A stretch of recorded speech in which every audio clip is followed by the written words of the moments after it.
So thank you for joining. The presentation today is on the quantitative methodology chapter. Just before we get started with the presentation, I'd like to provide some information in case you are interested in additional support with the dissertation. We are a dissertation consulting company, so we help with everything from start to finish, all the way from topic development all the way through to the final defense. So if you feel like you might benefit from some of those services, please feel free to reach out to us. Just want to do a quick sound check. If you can hear me, just put that in the chat, please.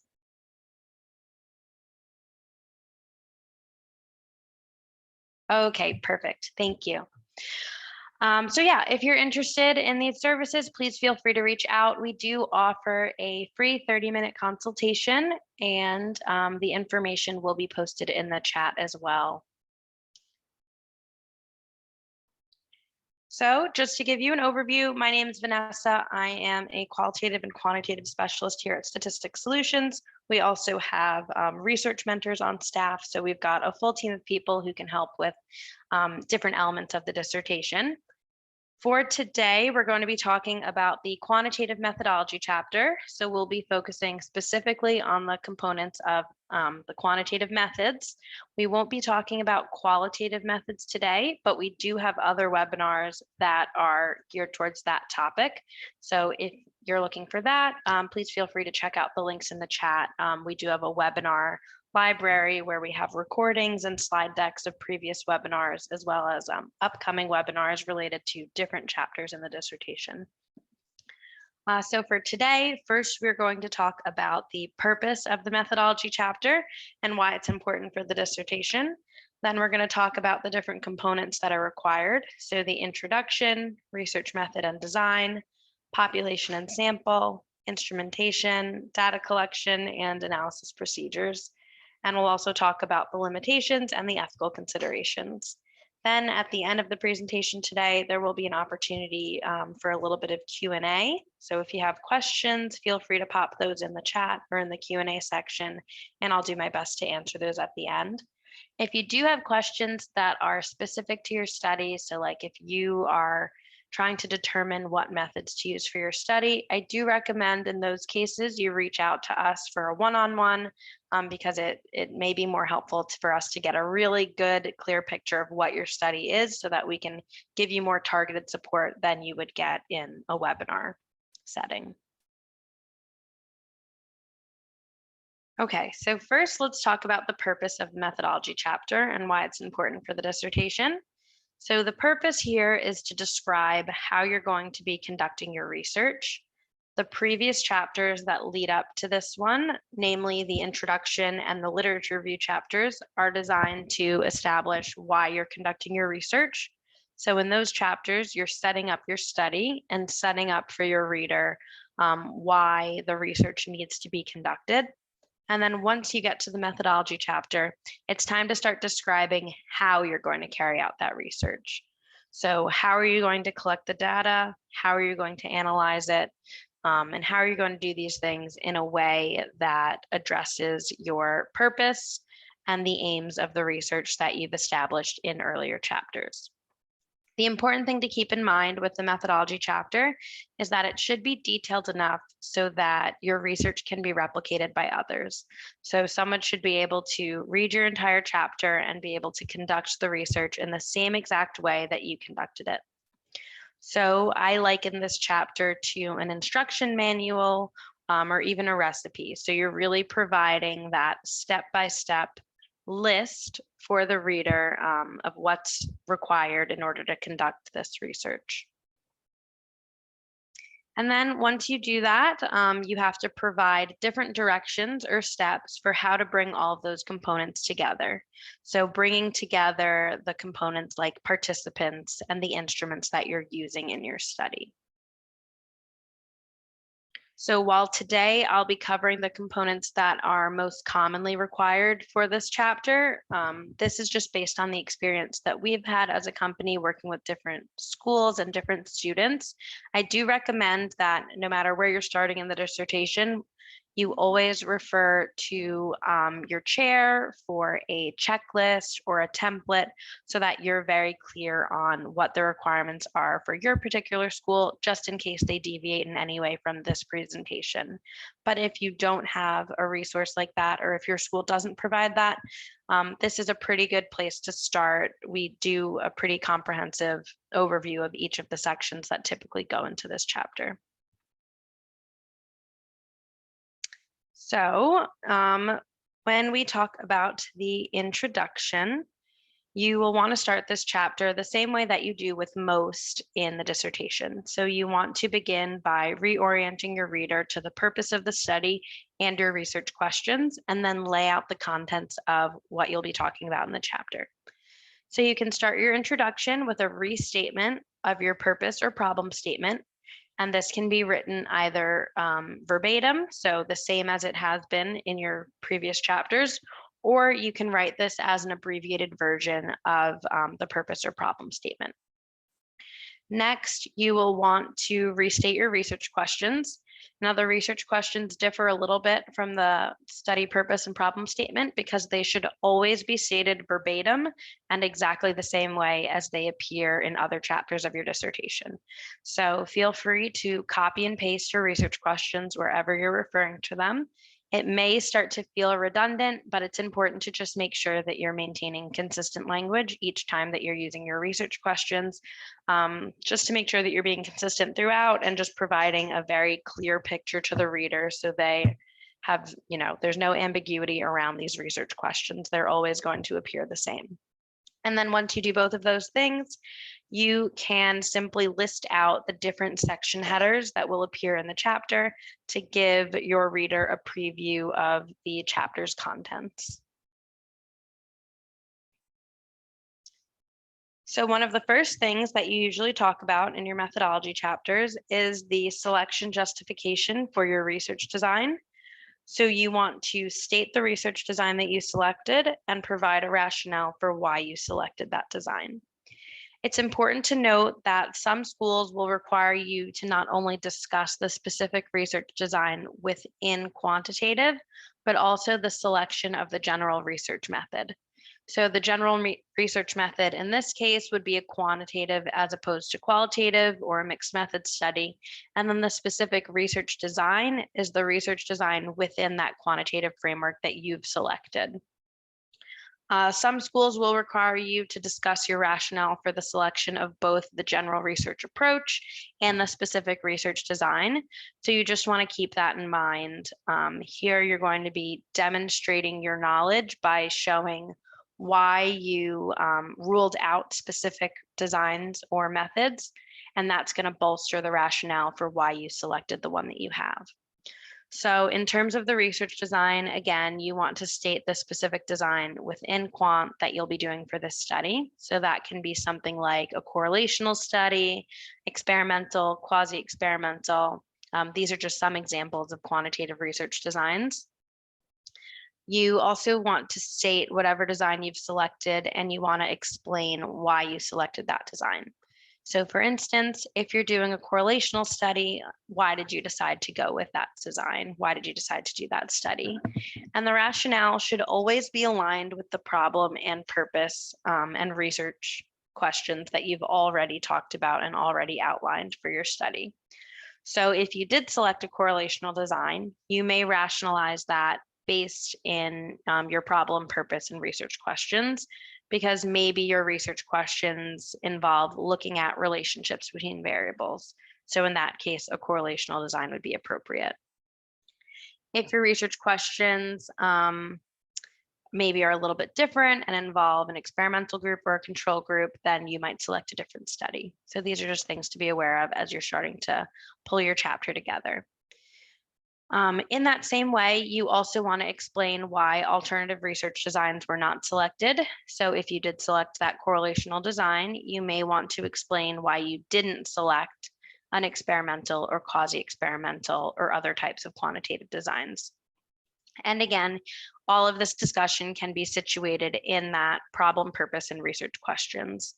So for instance, if you did pick a correlational design and you didn't pick an experimental design because your research questions don't have anything to do with comparing experimental groups, that's something that you would want to state here. Or maybe you would say something like, it's not possible to manipulate the independent variable of interest or randomly assign participants to experimental groups, in which case it wouldn't be possible or feasible for you to do an experimental study. So those are some reasons why you might pick correlational as opposed to experimental. And again, if you have to explain the selection of the research method, you'll want to follow the same steps. So you would want to explain why a quantitative method was appropriate as opposed to a qualitative or a mixed method study. So next, you're going to talk about the population and the sample. And in this area, where a lot of students can get confused, because some students will use these terms population and sample interchangeably, or they may not know the difference between the population and sample, but it's really important to distinguish the two. So starting with the population, this is the broad group of individuals that your results are intended to generalize to. So in simpler terms, the population is the group of people that your study is about. So say, for instance, that you are doing a study in education and the individuals that you're attempting to study are teachers. In this example, your population might be teachers, and your sample would be something that could be even more specific. So maybe your population could be high school teachers, and that could be special education teachers, it could be social studies teachers. So you just want to really define specifically what that population is. So we don't want to be as broad as teachers if you're looking for a specific teaching group. So if you're looking at special education teachers, then you can define that population as special education teachers.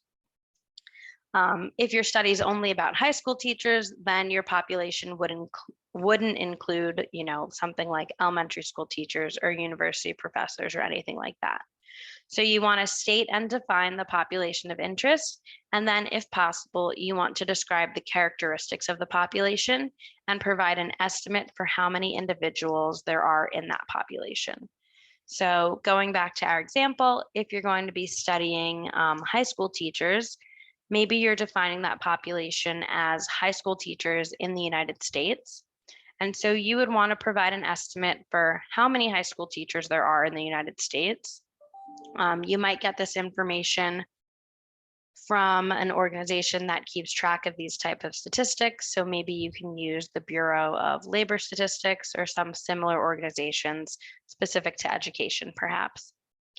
If it's possible to get those statistics, and if you can find out any general characteristics about the population, such as demographic breakdown or anything like that, it's usually useful to provide that information here. So where the population differs from the sample is that the sample is just those individuals from the population who are going to be participating in your study. So the sample is the specific individuals that you have selected and invite from the population and who end up participating in your research. So for instance, again, with the high school teachers, if you're doing a study on high school teachers in the United States, let's just assume that you're doing like a simple survey study. So you're sending out a survey for all of these teachers to fill out, and you're sending it out to these high school teachers within the states. Your sample would only be the people who responded to that survey. So they're the ones that are participating. So the difference is your population is really going to be that larger group, and your sample is generally going to be the smaller group that you have access to. So to get a better idea about this distinction, you can kind of think of this in terms of a fishing analogy. So if you're going on a fishing trip to a lake, you're probably not going to catch every single fish in the lake. You're probably only going to be lucky enough to catch a few. So you can think of the population as all of the fish in the lake and the sample as the ones that you caught on the day that you went out fishing. So for your sample, you're going to want to provide as much detail as possible about your sampling strategy or technique or the procedures that you're going to be following to identify individuals from the population to invite them into your study. So there are a lot of different techniques or sampling strategies that you can use. They are generally broken down into probability and non-probability sampling. Probability sampling would be something like random sampling, where you're picking individuals from the population at random to participate in your study. This is usually what's used in quantitative research, and it's typically the most ideal form of sampling, but a lot of times it may not be feasible to conduct a true random sample because the population is too large, or it's too broadly distributed. So it might be difficult to achieve that. So you may instead do some kind of non-probability or convenience sampling, where you select high school teachers from a subset of that population that's convenient or available to you. So maybe there are a couple of schools that are nearby to you. Maybe you can advertise in some local schools, and then teachers from those schools can take your survey. So that would be an example of convenient sampling, just really going out to where you're able to access and choose and selecting people from that kind of more distinct population. Another example might be maybe there's some kind of teacher organization or group that has high school teachers as members, and you reach out to that group and see if their members would be interested in participating in your research. That might be another example of a convenient sample because it's a subset of that greater population that is convenient or readily available for you to use in your research. And so you want to be very specific about how you're going to be contacting these individuals and recruiting them to participate in your study. So if you're going to be going to local schools, for instance, to recruit them, how are you going to do that? Are you going to be posting flyers around the school? Are you going to be meeting with teachers face to face, like during a faculty meeting or something? Or are you going to be getting in contact with the principals of the schools, and then the principals will send out the survey invitations for you? Whatever that process is, you just want to make sure that you're providing a clear picture of how you might recruit these specific participants. Let's see here. Other methods, if you are doing a study that involves working in a school, could be going through administrators or collaborating with different administrative groups to send out your survey via email. So those are just some things to think about in terms of what the procedure will be, not only to recruit the participants, but also for the participants to follow up with you so that they can be a part of your study. And finally, as a part of your sample section, you will want to calculate and estimate a target sample size. So in quantitative research, the sample size is going to be important to estimate based on the statistical analysis that you're going to be conducting. This is generally done through something called a power analysis.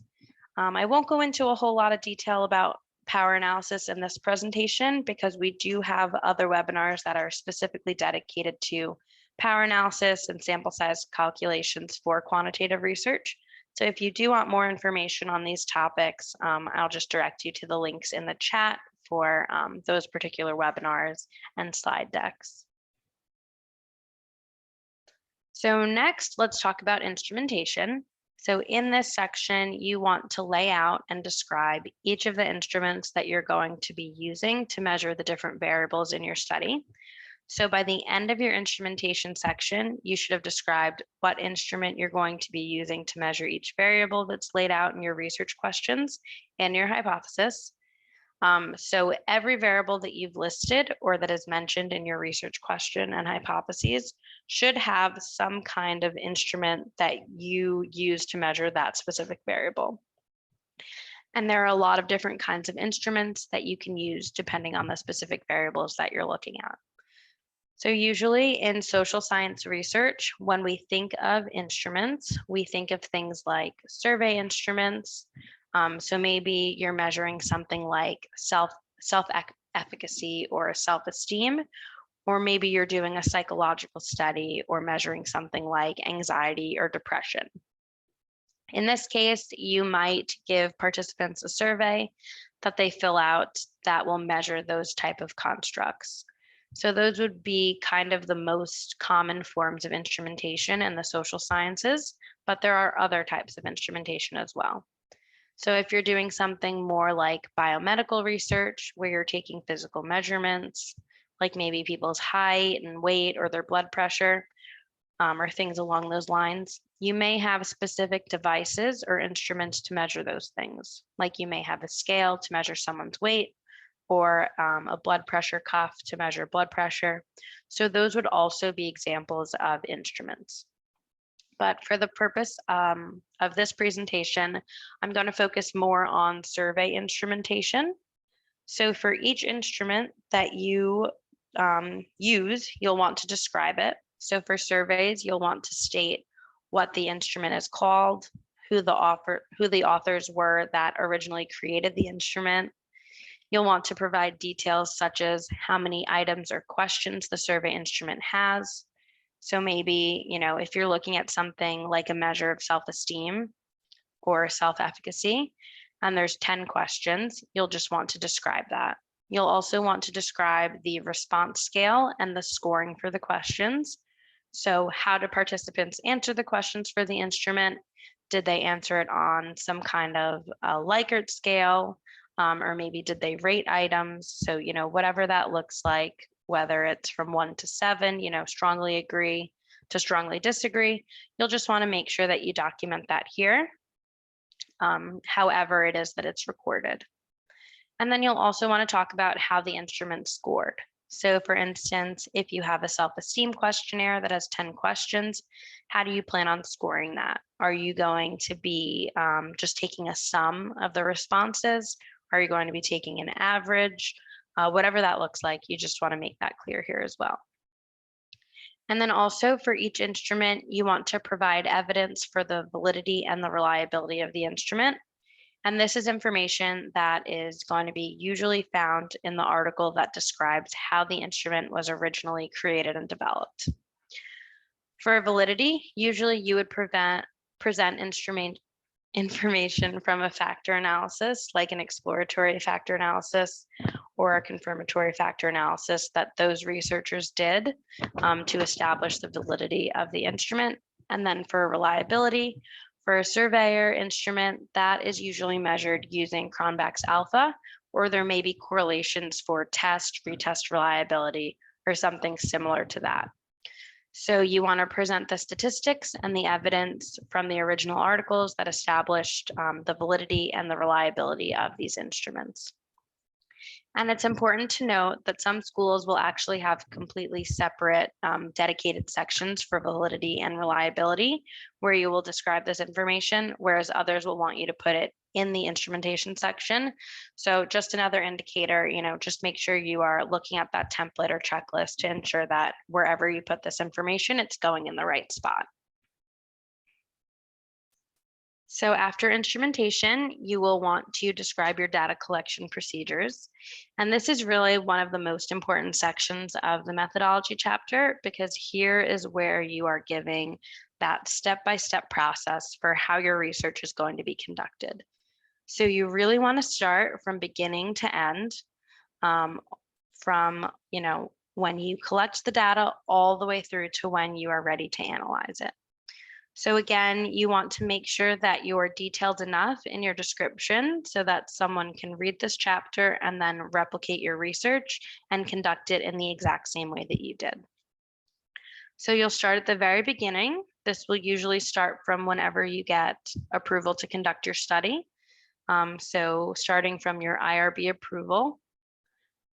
And then you're just going to follow along all the steps that you're going to take up until the point that, again, you're ready to analyze. So really, the data collection procedures should detail everything between that approval and analysis. So in terms of giving a lot of detail, you will want to discuss how the data collection will take place. So for instance, if you're doing a survey study, is that survey study going to take place in person? Are you going into a school and handing out paper and pencil questionnaires to teachers? Or is it just going to be an online survey where maybe you've emailed a link and they can fill it out at their own convenience on their own time? You just want to make sure that you're painting a clear picture of what that looks like. Then you want to provide information about how participants will provide consent. So informed consent is the process through which participants are given information about the study before they provide any data, so they can make an informed decision about whether they should participate or not. And so you want to give information about how participants will be given that information and how they will be indicating their consent.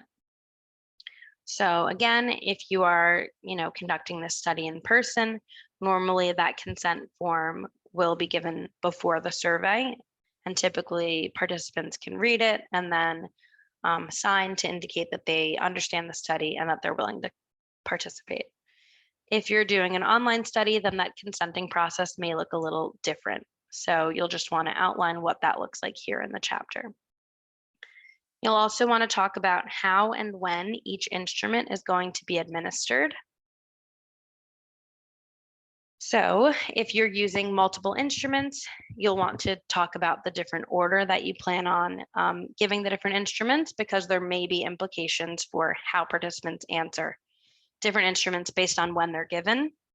You'll also want to talk about how time is affecting your study. So if you are doing a longitudinal study or repeated measures, or like a pre and post test type of study, where participants are going to be completing the measurements at different time points, then you'll want to talk about what that timing is. So how much time passes between, and just give a clear indication of when each of the measurements is taking place. So up to this point, all of our discussions have focused on primary data collection.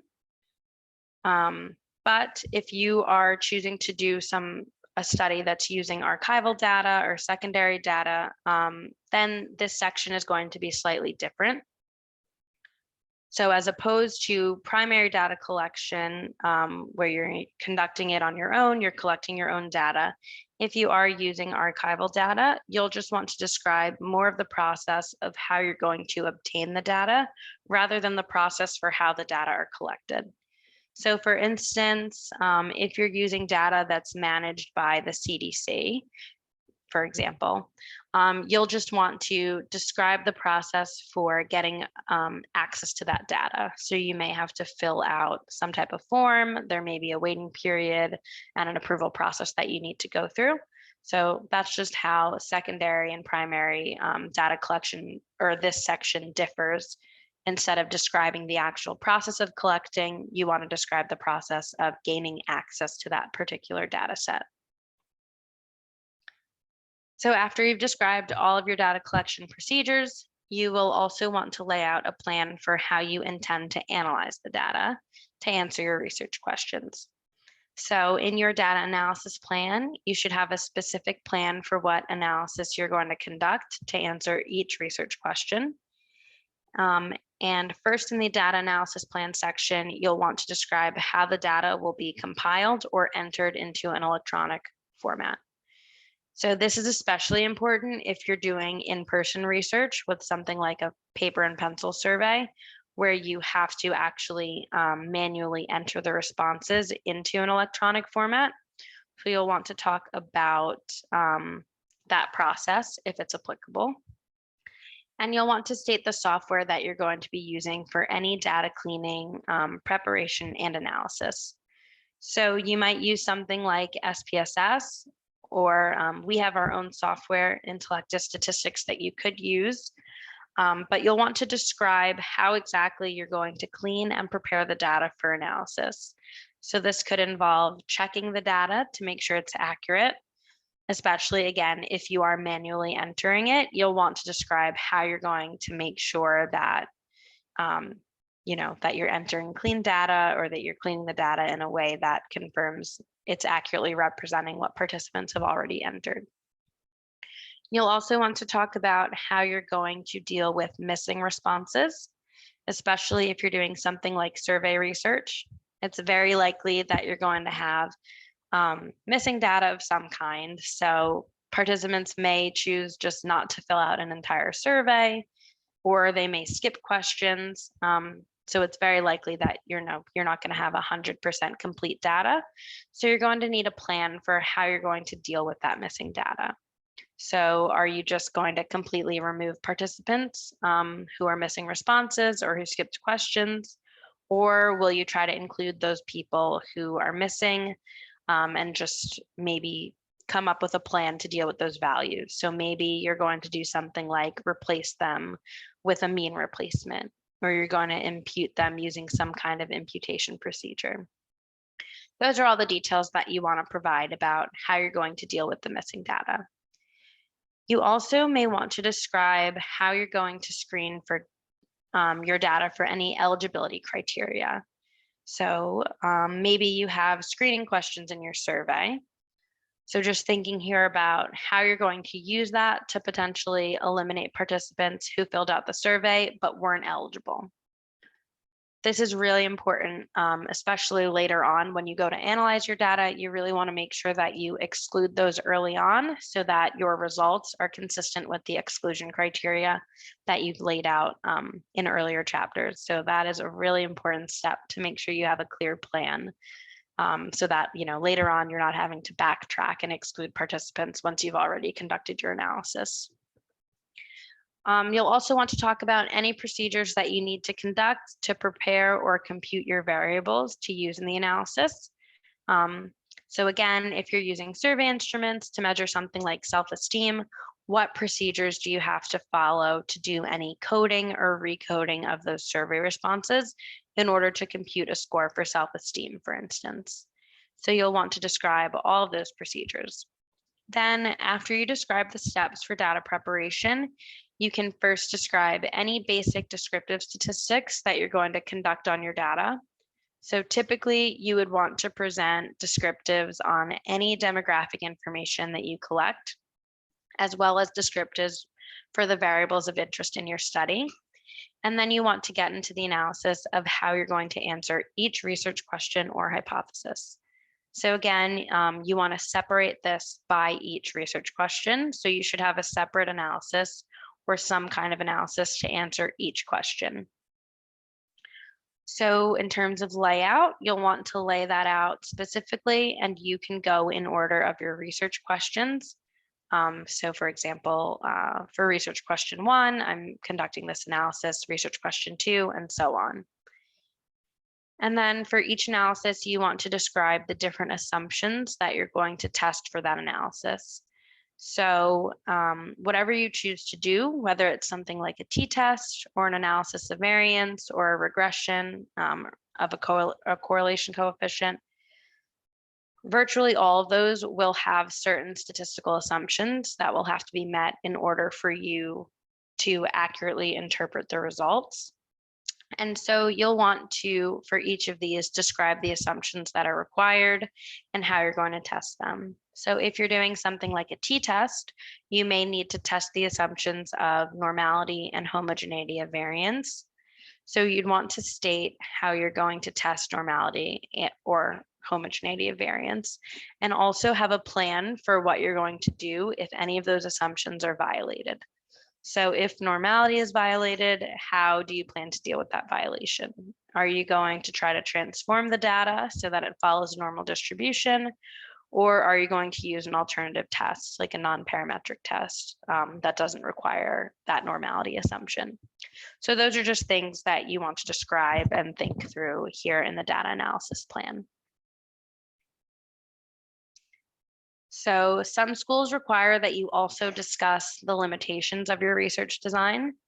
It's possible that the earlier sections of your dissertation, you may have already designated a section to discuss this, but in your methodology chapter, the discussion of limitations is going to be specific to the limitations of the design. So different research designs will have different limitations associated with them. So in correlational research, one of the main limitations is that you can't determine cause and effect from correlational studies. If you're doing survey research, limitations may include response bias, so social desirability bias, or selection bias, or any of those type of biases that can affect the responses to surveys. If you are conducting a longitudinal design or something that uses pre-test, post-test research, there are different threats to validity that can be limiting to your study. So things like attrition, testing effects, history, these can all be threats to validity in these types of studies. And then if you are doing an experimental research design, some limitations may stem from external validity. So how well can the results of your experiment be applied to real world situations? So in this section, you'll just want to think about what your design is, and you can kind of delve into the literature and see what past researchers have written to really make sure you understand what the potential limitations or threats to validity are for the design that you've selected.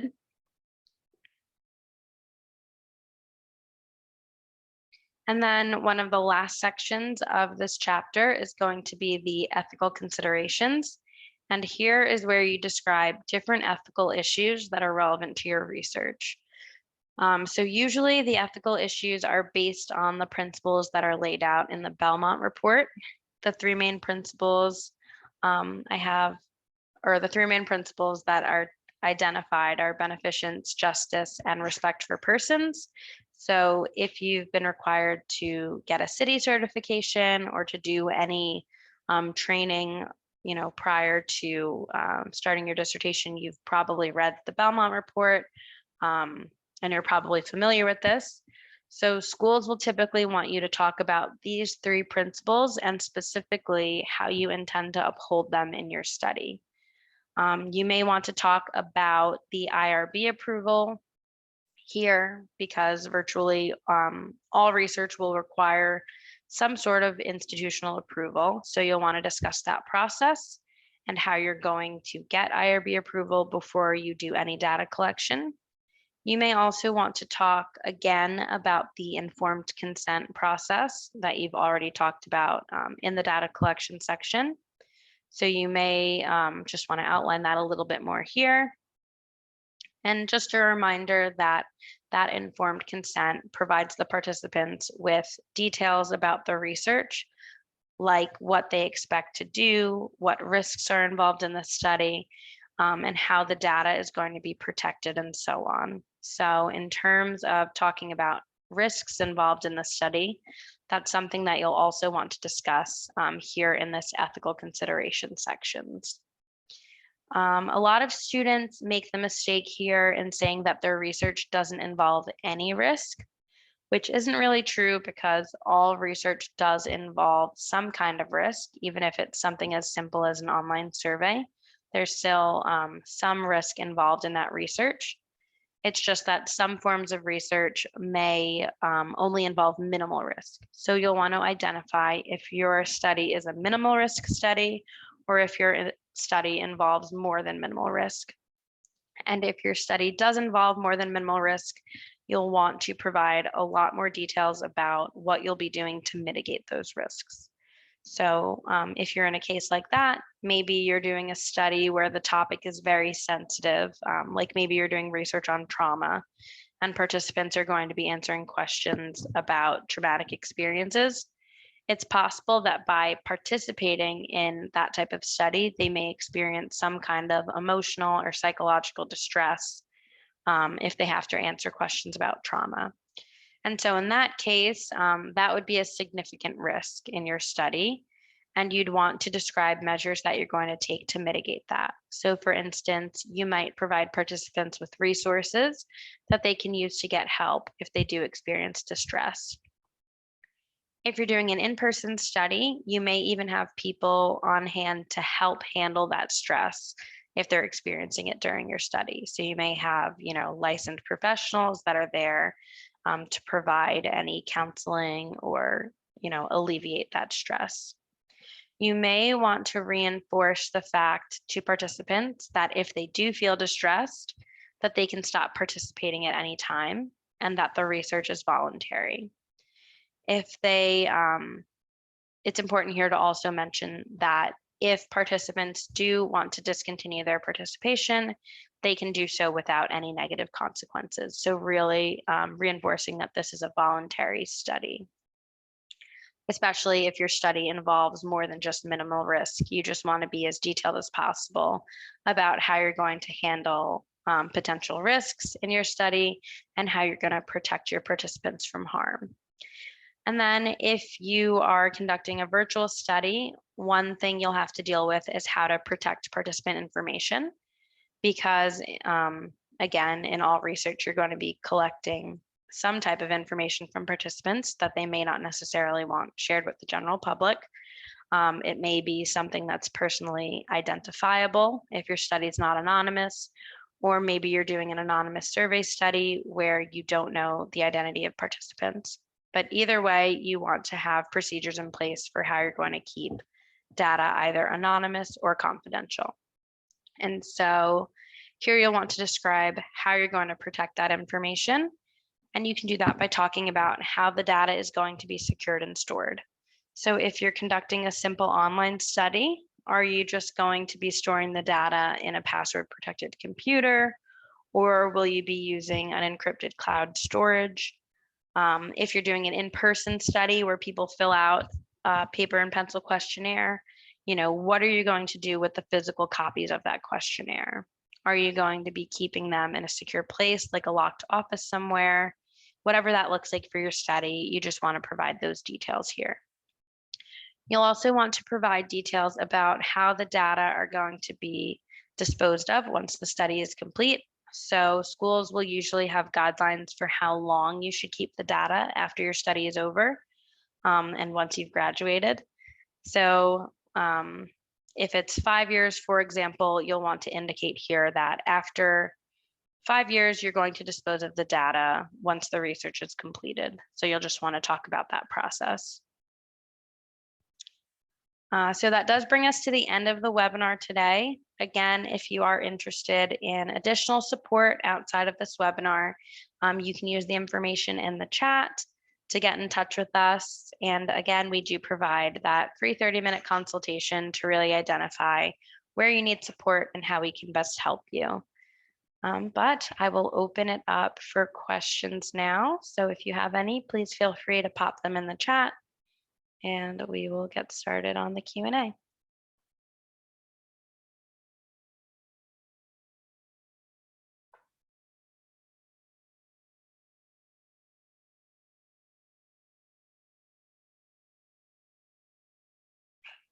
Thanks, Renee. I'm glad it was helpful.